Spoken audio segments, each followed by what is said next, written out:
मैं भी समझता हूँ कि इस पूरे विश्व भर में बहुत सारा ऑकेजन्स हम लोग हमेशा मानते हैं, बहुत सारा इवेंट होते हैं। तो हमारे लिए पर्सनली हम मानते हैं कि आज का जो इवेंट है वर्ल्ड एनवायरनमेंट डे, ये हम सभी जो ह्यूमन बींग्स और हमारे इस दुनिया में जितने भी जो लिविंग बींग्स हैं उसके लिए सबसे इम्पोर्टेंट दिन आज ही है। तो इस दिन को हम आज जिस प्रकार से अरुणाचल प्रदेश में जो शुरुआत किया, हम लोग ने सवेरे वहाँ होलोंगी से प्लांटेशन का इवेंट वहाँ से कंडक्ट करके और चिंपू तक का प्रोग्राम है। कुल मिला के करीबन 22 किलोमीटर का प्लांटेशन है। एंटर वहाँ पे जो हाईवे में प्लांटेशन का इवेंट रखा गया है फॉरेस्ट डिपार्टमेंट की ओर से। और बाद में यहाँ आके आप लोग लिविंग का इतना सुंदर कॉम्प्लेक्स में यहाँ पे बहुत अच्छा से बहुत वैरायटी का यहाँ पे पेड़ और फ्रूट्स यहाँ पे हम लोग ने प्लांटेशन किया है। तो मैं खास करके आज के इस प्रोग्राम में जितने भी हमारे जो बच्चे लोग शामिल हैं, आप सभी को मैं बहुत धन्यवाद देना चाहूँगा, क्योंकि आप सब लोग ने आज टाइम निकाल के एक दिन का आप लोग ने ऑफ लेके यहाँ पे इतने अच्छा प्रोग्राम में शामिल किया है। आप पूरा इस बात को आप सभी ने बहुत ही नई काम किया है। जैसे आप सबको पता है कि अरुणाचल प्रदेश हम लोग का पहचान, एक दूसरी पहचान ये है कि अरुणाचल प्रदेश में जो फॉरेस्ट कवरेज है उसका बड़ा पहचान है इस पूरे देश भर में और इस पूरे विश्व भर में। हमारे पास कहने के लिए जो हमारे जमीन है कुल मिला के 84,000 स्क्वायर किलोमीटर का हमारा ये राज्य है। उसका अंतर्गत करीबन 69,000 स्क्वायर किलोमीटर का हमारा जो ग्रीन कवरेज है, तो उसको हम लोग बोलते हैं कि Arunachal forest coverage of around 81 to 82% of forest area covered होते हैं। तो और वैसे सदियों से ही अरुणाचल प्रदेश में जो हम लोग यहाँ पे बसे हुए हैं, जनजाति यहाँ पे बसे हुए हैं, उसका और फॉरेस्ट एनवायरनमेंट और फॉरेस्ट का बीच में काफी पुराना एक संबंध है हम लोगों के बीच में। हमारे यहाँ पे इतना सारा टाइम बसे हुए हैं, पूरा हम लोग जैसे हम लोग वेस्टर्न मोस्ट में देखिएगा तो पूरा मोहम्मा टाइप से स्टार्ट हो गए। ईस्टर्न मोस्ट में अगर हम लोग जाए तो वहाँ में कमसा नौजे महसूस लोग हैं, और यहाँ पे हम लोग एक डीप लेवल में हम लोग आवाजानी का लोग बैठे हुए हैं। तो कुल मिला के 26 मेजर ट्राइब और 100 सब्सट्राइब हम लोग होते हैं। तो जितने भी जो जनजाति इस राज्य में बसे हुए हैं, सभी ट्राइब का एक यूनिक एक आइडेंटिटी है हमारे एनवायरनमेंट के प्रति। कुछ भी चीज़ होता है हम लोग एनवायरनमेंट के साथ ही हम रिलेट होता है, चाहे वो पूजा पाठ क्यों ना हो, चाहे वो वे ऑफ लिविंग क्यों ना हो, हम लोग सदियों से ही एनवायरनमेंट के साथ जुड़ा हुआ है। तो इसीलिए एनवायरनमेंट को प्रोटेक्शन देना भी हम लोगों का रिस्पॉन्सिबिलिटी बनता है। अभी आज यहाँ पे जितने भी बैठे हैं 11 यूनिवर्सिटीज लोग बैठा हुआ है, मॉडर्न लाइफ का अच्छे लोग बैठा हुआ है। यदि आप लोग हिस्टोरी देखे पुराने जमाने का, तो उसमें हम लोग जो बड़लादा लोग होता है, जो हमारे बुजुर्ग लोग होते हैं, उन लोगों का जो फॉरेस्ट के साथ में जो अटैचमेंट है काफी गहरा अटैचमेंट है। आज तक जो अरुणाचल में जितने भी जो फॉरेस्ट जो रिजर्व हुआ है, जो ग्रीनरी रिजर्व हुआ है, ये पूरा उन सभी का देन है। आने वाले दिनों में इस ग्रीनरी को मेंटेन करने के लिए रिस्पॉन्सिबिलिटी हम सबको ऊपर बनता है। केवल सरकार का ही रिस्पॉन्सिबल नहीं होता है, केवल फॉरेस्ट डिपार्टमेंट का ही रिस्पॉन्सिबल नहीं होता है। जितने भी हम लोग यहाँ पे लोग बसे हुए हैं इस राज्य में, सभी का रिस्पॉन्सिबल होता है अरुणाचल को एक ग्रीनरी का तौर पर मेंटेन करने के लिए। अभी मैं रिसेंटली एक मीटिंग में चेयर कर रहा था फॉरेस्ट डिपार्टमेंट का मिनिस्टर भी मैं खुद ही हूँ।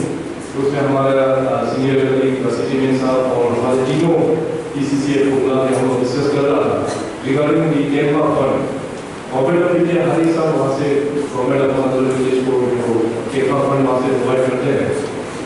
लेकिन मैं शामिल किया कि पिछले कई सालों से कैम्पा फंड जो है राइट डायरेक्शन में जिस एफोरेस्टेशन के लिए यूज होना था, कुछ परसेंटेज में ज़्यादा यूज नहीं हो रहा था, क्योंकि उसको कहीं दूसरे जगह इंफ्रास्ट्रक्चर डेवलपमेंट या कुछ रोड मेंटेनेंस इंफ्रास्ट्रक्चर डेवलपमेंट में ज़्यादातर यूज हो रहा था। तो मैंने डिपार्टमेंट को क्लियर मैंने डायरेक्टिव दे दिया कि कैम्पा फंड जो वहाँ से जो आते हैं वो बेसिकली एफोरेस्टेशन के लिए आते हैं, उसका प्राइमरी एजेंडा एफोरेस्टेशन के लिए होता है।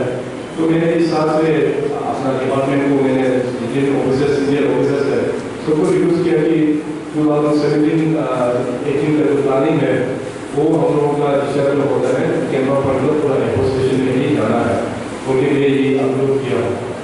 और आज हमारे TCCF की लीडरशिप के अंदर में एक हम लोग ड्राइविंग ड्राइव स्टार्ट किया है और हमें कहा गया है कि इस ड्राइविंग इवेंट को फिर आगे पूरे डिस्ट्रिक्ट में भी लेके जाएंगे और जितने भी हम लोग का जो बेस लैंड है उसको भी हम लोग जिंदगी में डेवलप करेंगे। नर्सरीज को और भी बढ़ावा देगा वो भी डिपार्टमेंट ने ये हमें इंक्लूड किया हुआ है।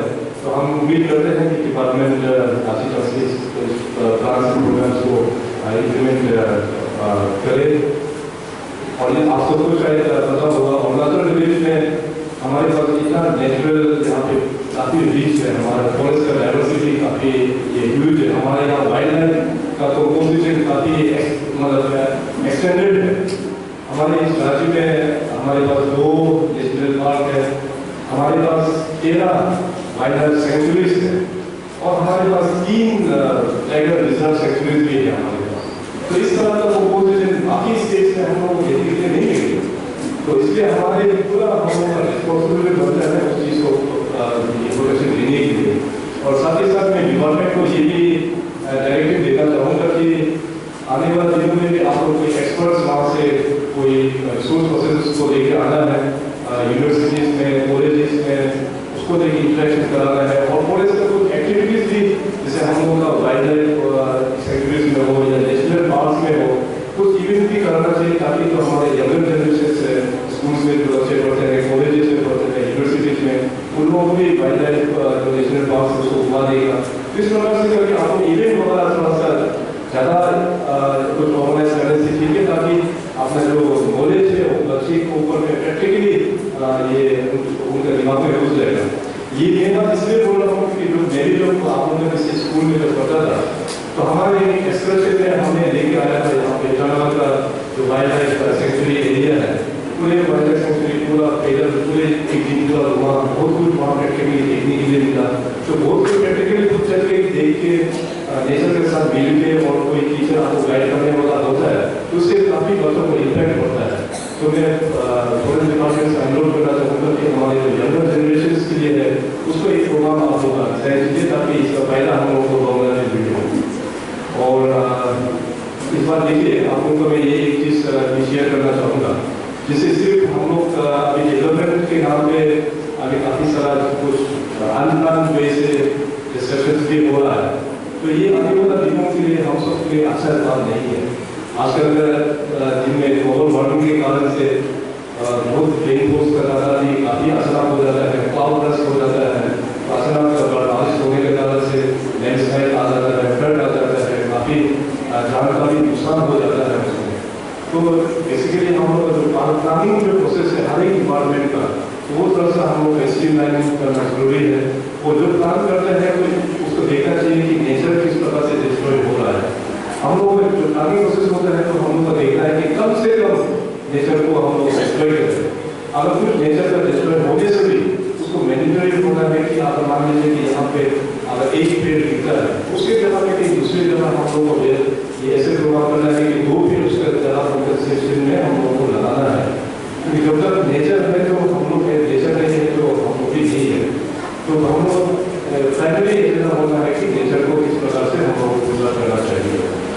और अच्छी बात ये है कि लास्ट ईयर जो गवर्नमेंट ऑफ इंडिया से जो प्लान आता है अरुणाचल प्रदेश में तो हम लोग 13 फाइनेंस ये जो प्लान खत्म होने के बाद जो 14 फाइनेंस प्लान जो शुरुआत हुआ उसमें अरुणाचल प्रदेश का जो टारगेट काफ़ी हाई हो गया। उसका मेन कारण ये है कि हमारे अरुणाचल प्रदेश में फॉरेस्ट रिजर्व अच्छा है क्योंकि हम लोग का गवर्नमेंट ऑफ इंडिया से ग्रांट भी ज़्यादा बढ़ गया। इसका मतलब ये है कि गवर्नमेंट ऑफ इंडिया भी मतलब रिकॉग्नाइज करते हैं गवर्नमेंट ऑफ इंडिया को उसको रेस्पेक्ट करते हैं, गवर्नमेंट उसको रेस्पेक्ट करते हैं। और हम लोग का आज के दिन में जो भी यहाँ पे बेनिफिट मिलता है गवर्नमेंट ऑफ इंडिया की ओर से तो ग्रीनरी को देके ही मिला है। उस चीज़ को अगर हम लोग आगे भी इस प्रकार से करना है तो ग्रीनरी को रिजर्व करना बहुत ही जरूरी है।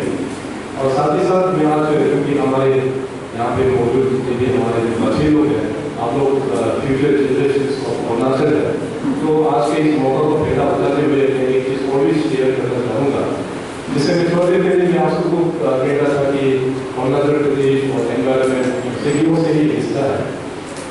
तो यहाँ पे अभी देखिए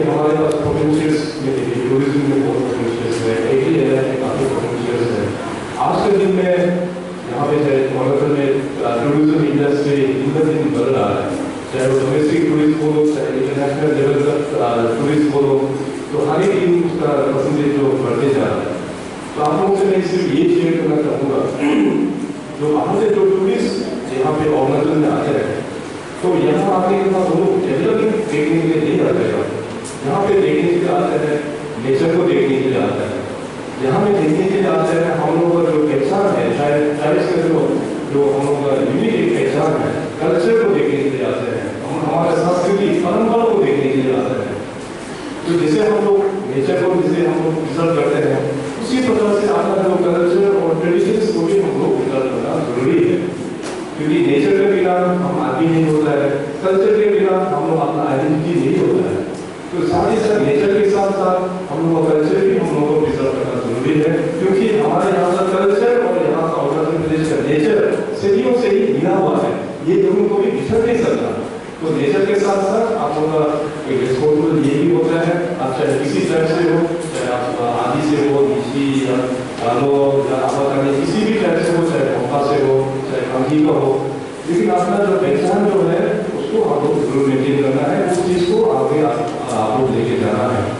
तो मैं आज एक बार फिर आप जितने भी जो बच्चे लोग यहाँ पे पार्टिसिपेट किया है, भारतीय लैंग्वेज और रॉयल इंटरनेशनल के बच्चे, आप सभी को बहुत बहुत मैं धन्यवाद देता हूँ। और इस तरह का अच्छा प्रोग्राम्स में हमेशा आप लोग पार्टिसिपेट कीजिएगा। इन्हीं जन शब्दों के साथ मैं पुलिस डिपार्टमेंट को बहुत बहुत धन्यवाद देते हुए अपना शब्दों को यही विराम देता हूँ। Thank you. जय हिंद, जय भारत।